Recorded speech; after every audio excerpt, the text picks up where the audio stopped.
Have you seen the intro to this video? Have you seen the intro to this video? Like, I'm looking, but I don't see it. It's not here in any of these papers. Where's the intro? Of course, that was the intro. That's the joke. But I can't kill trees, so I gotta pick up this intro's freaking mess.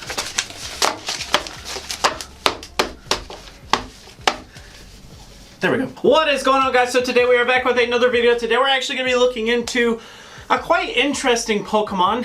One that was voted for quite heavily, of course, but definitely an unexpected Pokemon to be looking at. And that Pokemon is actually going to be Kangaskhan.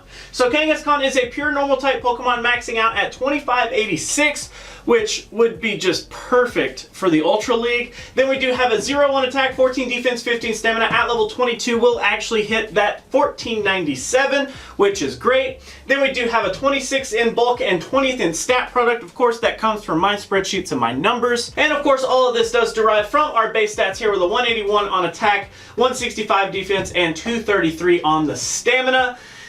Pretty decent so far. I'd say that these are pretty respectable numbers.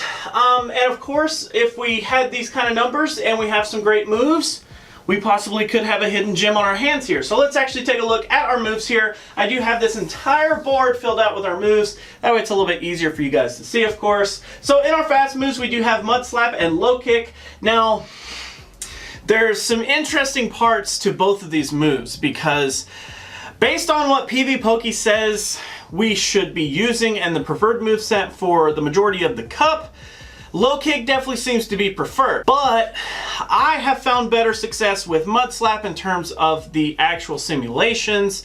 So I think Low Kick is decent in terms of like winning most of the normal type matchups. You probably will be more of a generalist in the cup with Low Kick, but Mud Slap seems to perform better in terms of up against the actual meta.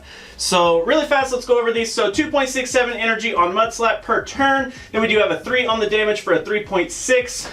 You can see that this habit is driving me insane. Neither of these have stab, okay? They don't. They just don't. Just get rid of that. So 2.67 energy per turn for 3 damage per turn on Mud Slap, while we have a 2.5 energy per turn for 2 damage per turn on Low Kick. Like I said, Mud Slap definitely seems to perform better for me inside of the actual meta. So if the meta is going to be the Pokemon that we often see the most, then why not move into a moveset that does better against those most used Pokemon? Just my thought process there. And as you can see here, we do have a bunch of different charge moves here. Speed round, let's actually get through these.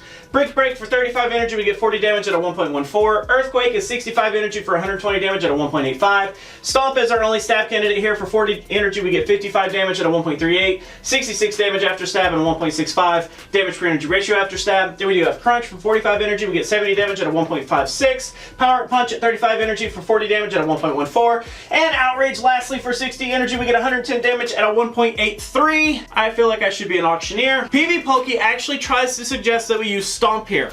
I do think that Stomp is perfectly fine if you want to go for that. It is our only stab candidate. It does make a lot of sense to use, but I truly do think, and this is just based on, you know, the research that I did for this video. I'm sure there are moveset combinations that I did not actually end up finding that could possibly work better than this. But if we take a look at the specific moveset of Crunch and Power Up Punch, we actually end up doing the best up against the meta-relevant Pokemon with that moveset. Power Up Punch, of course, giving us a little bit of an attack boost every time we use it, while Crunch is our next fastest move against Power Up Punch, but it actually does end up doing a lot of neutral damage in the cup. Plus, it has a pretty gnarly ratio here without being a stab-based move. For being such low on energy and a decent damage per energy ratio, I'd say that's pretty good. Earthquake, of course, is a really great option, but it's kind of slow, especially since we only have a 2.67 energy per turn on our fast move at best. It's going to be really, really slow. It's going to be a tall hill to climb to get to that 65 there. I do think that Brick Break could possibly work, but it is literally the exact same as Power Up Punch you see here, except Power Up Punch actually gives us that boost. So it actually ends up being a lot worse just for that simple reason. And then Outrage could be a decent kind of neutral move, but we kind of fall into that same category as Earthquake, where this 60 energy is going to take quite a while to get there. So I definitely think that the three moves that you should really look into are Stomp, Power Punch, and Crunch, of course. Kind of, you know, mix and match those with whatever you want to run. I personally feel like Power Up Punch and Crunch is probably going to perform the best for us, which is why I ended up going for that in this video. So now let's actually go over our shielding situations up against the entire cup. So this is utilizing, of course, our moveset from today, which we're talking about, but this is actually going to be up against the entire Jungle Cup just to kind of see how we do generally up against everything. So in the 0 versus 0 shield situation, we actually end up with a 25.4%, which is pretty rough. I'm not gonna lie, that's not very enticing. The 2 versus 0, we actually end up with a 78.4. Now, in this scenario, I do have both shields and my opponent doesn't have any, which ends up meaning that I kind of would rather see which Pokemon still end up beating me if I have both shields. And basically, it's just a lot of the things that are going to resist our Mud Slap and probably going to resist our Power Up Punch as well. So a lot of the flyers end up showing up here, and some of the grass types can really get underneath our skin as well. Basically just things that aren't going to take an immense amount of damage from our low damage output already. Next we do move into our 0 versus 2, which is where I don't have any shields this time, but my opponent actually has both shields. We only end up winning 3.7%. Holy cow, that is really, really low. But I'm not actually interested in what we lose up against this time. I do want to figure out what we actually end up winning against. If they have complete shield advantage, I'd like to know which Pokemon I can still end up beating.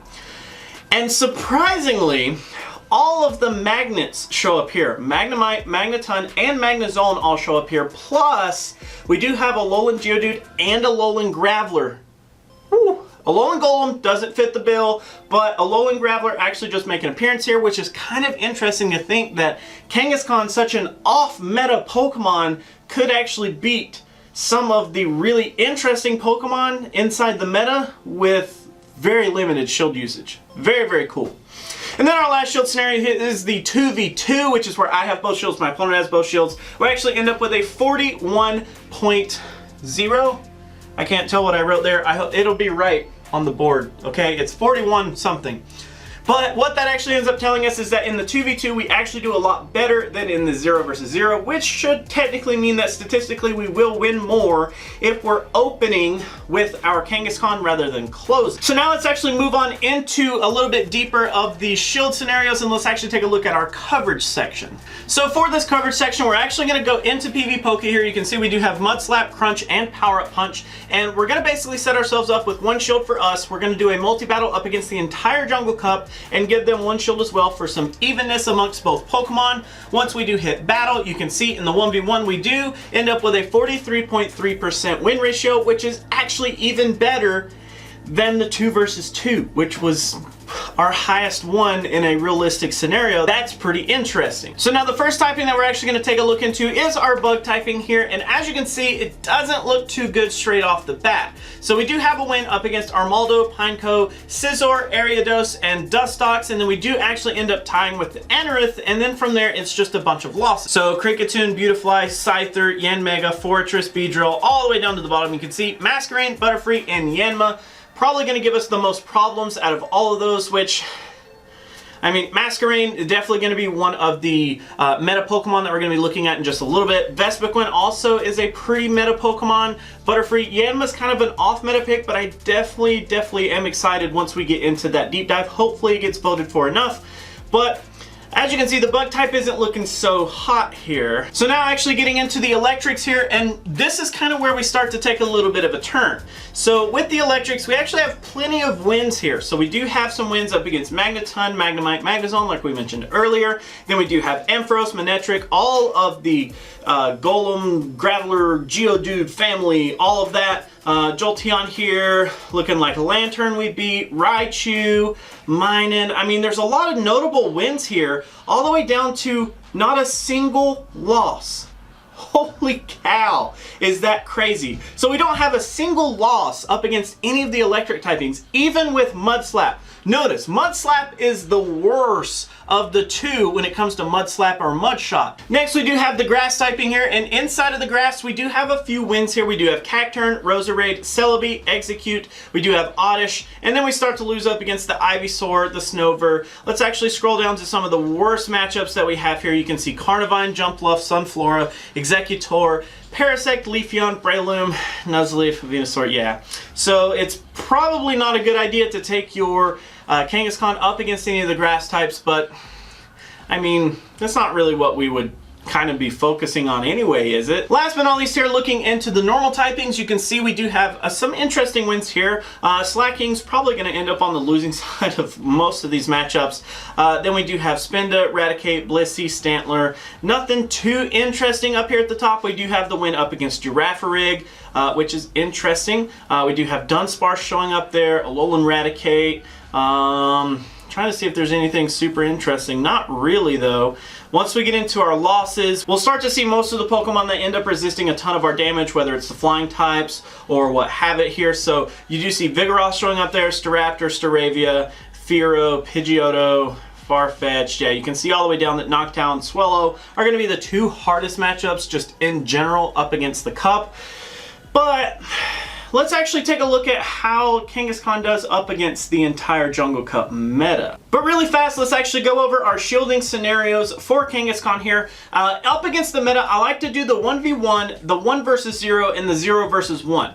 So the reason for that is the uneven matches where we do the 0 versus 1 or the 1 versus 0 kind of gives a better idea of a realistic tournament situation. Most people aren't going to be using both shields on one Pokemon unless their backs are just really, really up against the wall. It'd be a little bit better to kind of think about only using one shield, and if you do use that one shield, which Pokemon are still going to beat you, versus if you don't have any shields, if you don't want to use any shields per se, which Pokemon can you still end up beating. So in the 1v1, we do actually have a 36.4% win ratio, which is okay. That's not too bad up against the entire meta. Of course, it's not where we really want to be, but a 36.4 isn't horrible. In the 0 versus 1, so when actually we don't have any shields whatsoever, but our opponent is actually going to use one shield, we actually end up with a 13.6%, which isn't too hot, but that's kind of expected. If we're a shield down, it does make sense that we would lose a lot more of those matchups. Now, in the 1 versus 0, where we're actually going to be able to use the shield this time, but our opponent doesn't have any, we actually end up winning 45.5%, which is a lot better. Starting to get a lot better there. That's almost 50% of the meta, which is kind of interesting. So let's actually take a look more closely into the 1 versus 1 matchups really quick here with Kangaskhan. So as you can see, we do have Mud Slap, Crunch, Power Punch on our Kangaskhan here. We're all going to give ourselves one shield. We're going to do a custom group this time in PvPoke for one shield for them. Then we're actually going to quick fill it with the Jungle Cup meta down here at the bottom. Once we hit battle, you can see we do have that 36.4 there. So let's actually see which Pokemon we actually perform decent up against inside the meta versus which ones we have a lot of problems with. So as you can see here at the very top, Magneton and Magnezone are our easiest matchups, which isn't too much of a surprise considering that we do have a lot of interesting ways to actually attack their typing there. Golem and Graveler do show up as our 3rd and 4th matchup there as one of our best ones. Those also don't make too much of a surprise. Lantern, Raichu also showing up. Scizor and Venomoth do round out the ones that we end up winning against. And then we start to lose here. So the Credilli, Scyther, Fortress, Vigoroth, Beedrill, Victreebel, Heracross, Ivysaur, Venusaur, Breloom, Pidgeot, Noctowl, Vespiquen, and Masquerain. So you can see down there at the bottom, those bottom 4 are really going to be the big ones that we can't do that great up against. They're basically going to be able to resist a lot of our damage if we're throwing Power-Up Punch. They're going to be able to do a pretty good job at not taking too much damage from that.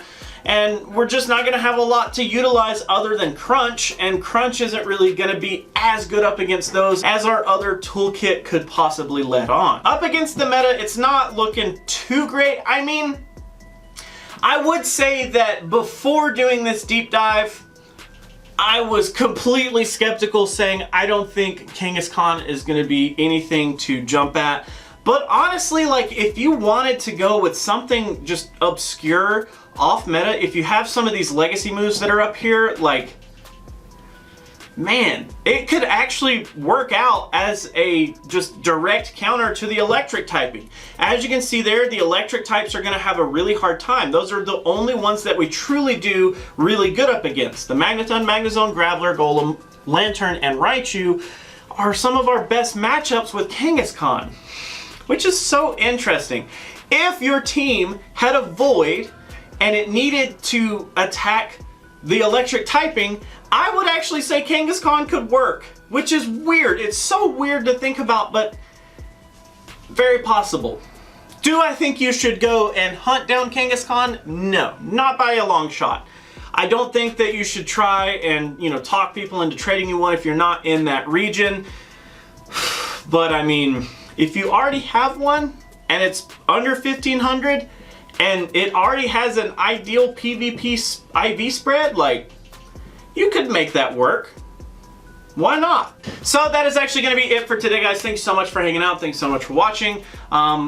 As you guys know, there's a video outro from now on, so I'll go ahead and let that play.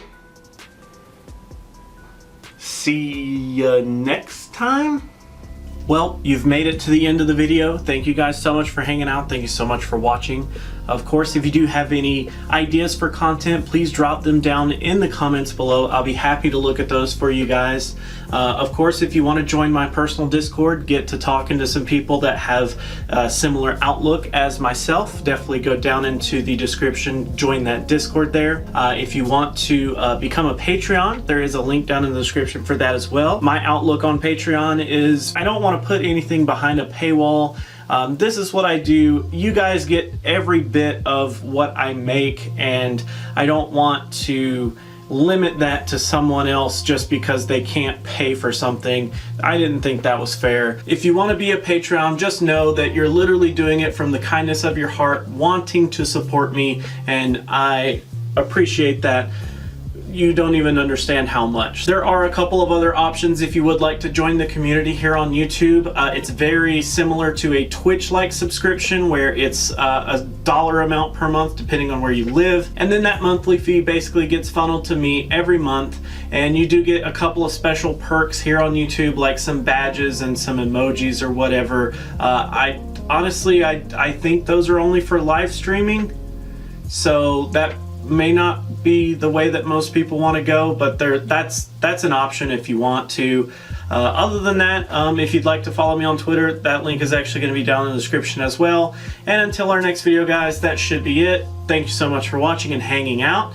And until our next video, I will catch you then.